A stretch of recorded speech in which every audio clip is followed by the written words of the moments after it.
पक्ष चिन्ह भेटलंय तरी तुम्हाला शरद पवारांचा फोटो का हवा? घड्याळ हेच चिन्ह का पाहिजे?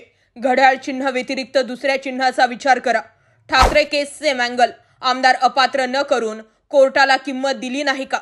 सुप्रीम कोर्टापासून भाजप डचकून इलेक्ट्रॉल बॉन्ड हा विषय आधीच शेकला. नेमकं घडलंय का?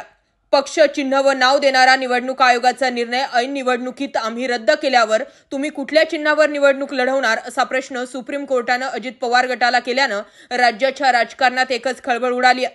सुप्रीम कोर्टानं हे तोंडी विधान केलेलं असलं तरी त्यामागे सुप्रीम कोर्टाच्या निकालाची नेमकी लाईन काय असणार याबाबत आता तर्कवितर्क लावण्यात येत आहे.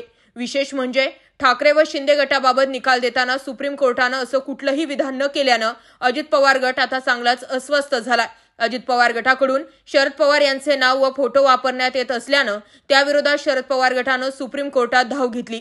त्या प्रकरणाच्या सुनावणी दरम्यान कोर्टानं अजित पवार गटाला चांगलंच फटकारलंय. निवडणुकीच्याच वेळी तुम्हाला शरद पवारांची आठवण येते का असा रोकडा सवालही सुप्रीम कोर्टानं अजित पवार गटाला विचारलाय. राष्ट्रवादी पक्ष फुटीनंतर केंद्रीय निवडणूक आयोगानं राष्ट्रवादी काँग्रेस पक्ष हे नाव आणि घड्याळ हे चिन्ह हे अजित पवार यांना दिलंय.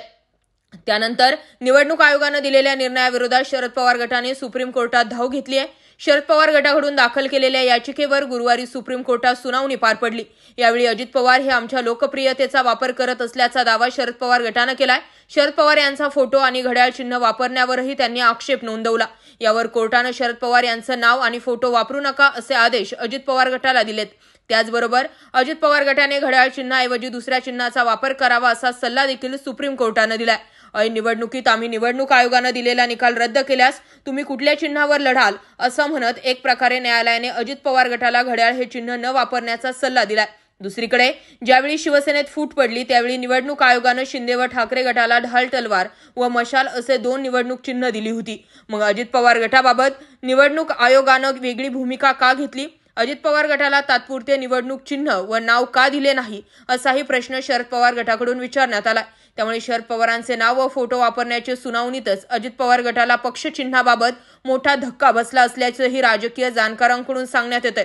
सुनावणीवेळी शरद पवार यांच्या नावाचा प्रत्यक्ष किंवा अप्रत्यक्ष वापर करणार नाही असे हमीपत्र दाखल करण्यास न्यायालयाने अजित पवार गटाला सांगितलंय. त्याचबरोबर अजित पवार गटाने निवडणुकीसाठी घड्याळ या चिन्हाशिवाय दुसरे चिन्ह वापरावे जेणेकरून कोणताही गोंधळ होणार नाही असंही न्यायालयाने तोंडी सुचवलंय. त्याचबरोबर अजित पवार गटानं शरद पवार यांच्या छायाचित्राचा वापर करू नये अशा शब्दात कोर्टानं अजित पवार गटाचे कान टोचलेत. तुम्ही प्रत्यक्ष अप्रत्यक्ष अशा कोणत्याही प्रकारे शरद पवार यांचा फोटो किंवा चिन्ह वापरू शकत नाही असं सुद्धा कोर्टानं म्हटलंय. ठाकरे केसमध्ये सुद्धा सेम अँगल त्यांनी लावलेला होता. ठाकरेंच्या वेळी सुद्धा आमदार अपात्र केले गेले नाही आणि शिंदेंचेही आमदार अपात्र केले गेले नाही. सुप्रीम कोर्टाने सरळ सांगितलं होतं की ठाकरेंचा व्हीप लागू होईल आणि त्यानुसार आमदार अपात्र करा, परंतु तेही केलं नाही. त्यामुळे तुम्ही सुप्रीम कोर्टाला जुमानतच नाहीत का असा सवाल सुद्धा सुप्रीम कोर्टानं शिंदे गटाच्या वकिलांना केला होता.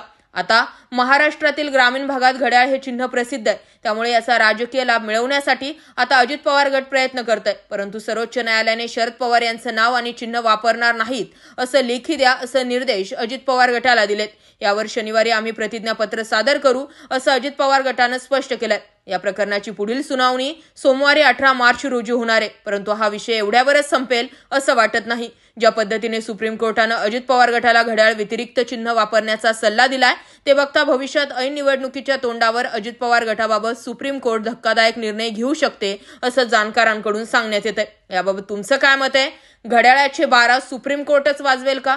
पवारांनी पुढचं प्लॅनिंग आधीच आखून ठेवलंय आणि त्यानुसारच पवार जे आहेत ते आपले पावलं टाकतायत का? कमेंटमध्ये व्यक्त व्हा. जय महाराष्ट्र पब्लिक.